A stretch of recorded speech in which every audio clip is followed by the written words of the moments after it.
ये छोटी सी हम एक आज वीडियो बना रहे हैं आपके साथ। हाँ जी। इस वीडियो का बेसिकली हमारा एम ये है कि हम आपकी जो रिकवरी जर्नी है, जो ACL टीयर के साथ, मेनिस्कस टीयर के साथ आप आए थे, हाँ जी। उसके बारे में आप हमारे व्यूअर्स को 1 मिनट में कुछ अपनी पर्सनल बातें बता सकें जिनसे आपको डर था, जो परेशानियां थी और वो कैसे आपने ओवरकम किया।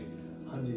एक्चुअली जब मेरे को इंजरी थी और जब डॉक्टर ने मुझे कहा कि मेरे को लिगामेंट ACL की इंजरी है तो मुझे सर्जरी करानी थी, तो मेरे को जो मेरे सबसे पहले दिमाग में पॉइंट आया था वो ये आया था कि ये हॉस्पिटल जिसमें मैं सर्जरी कराऊंगा वो मेरे नियर है कि नहीं है। सेकंड थिंग जो मेरे दिमाग में आई थी वो ये थी, जो मेरे लिए मोस्ट इंपॉर्टेंट रखती है, कम्युनिकेशन गैप ना हो, क्योंकि at least I am too logical, so that's why I have to think too many times before doing anything. So communication was a very important player for me.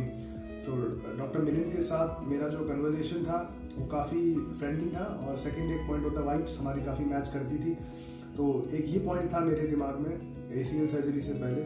So that's why I have chosen the near hospital to me, Jyoti hospital. Okay, so इसमें physiotherapy का भी कोई role है क्या recovery में?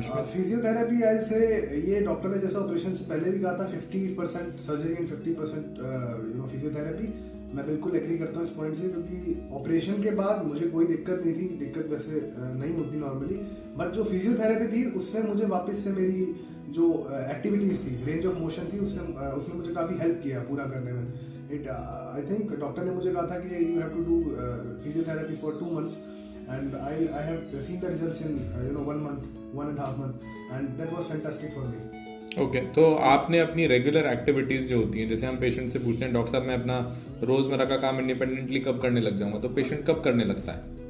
From the day second, the patient can do the basic activities that he is trying to do, but the complete activities he can do later 15 days or maximum 20 days.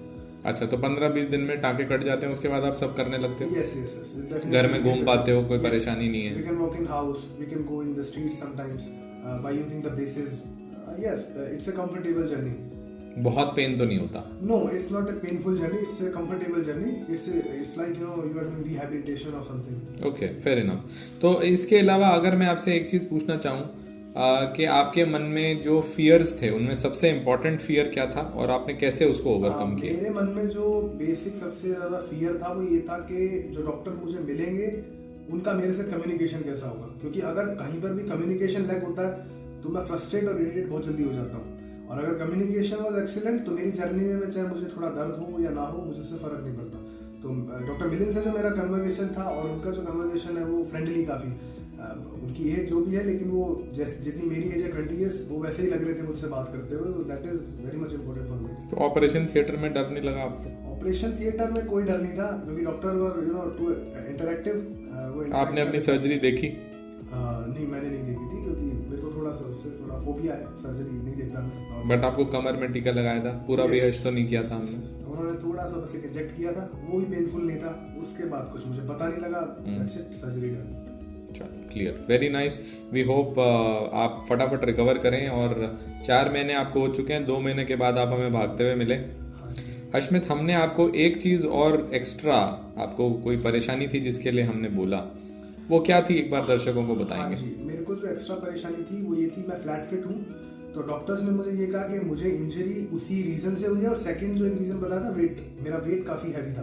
तो doctor ने जो 2 recommendation मुझे ये दी थी कि एक तो इंसोल्स पैरों के लिए ताकि फ्लैट फिट से ट्रीट किया जा सके, सेकंड वेट मैनेजमेंट। ये दोनों चीज़ जो है इंजरी वापस कर सकती है, एल्सवाइज कोई स्कोप नहीं है इंजरी का। Very nice, lovely. Thank you so much Hashmit, all the best for your recovery man. Thank you doctor.